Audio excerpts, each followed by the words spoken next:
housing is renewable. And that's going to take tax policy. That's going to take investment policy.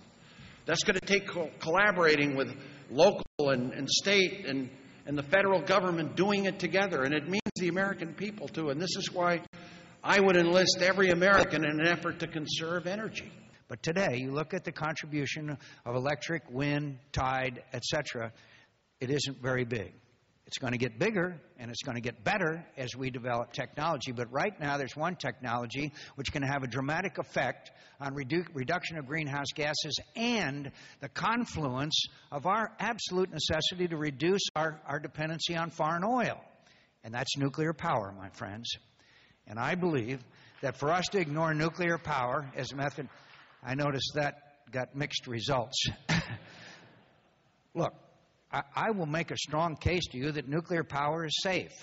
I will make a case to you that we now are in the worst of all worlds because we don't reprocess it, we don't store it, and so we've got nuclear waste stored all over America.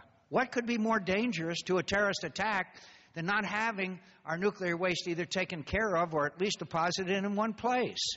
We're removed from a mentality of scarcity to plenty, because let's face it, so many of the decisions that are being made today with respect to the economy come from a thought of scarcity. This is what starts war.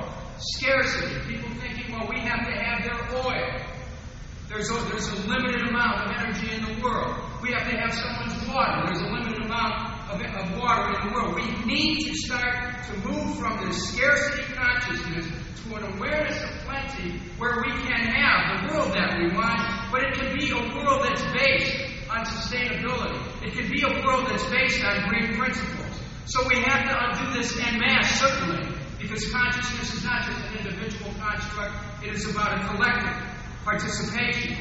But we need to know that each of us, as each one of us chooses, so chooses the world. So we are made up of individual choices. And so this is a moment for a call to conscience, a call to conserve, a call to community, a call to support the life of the planet.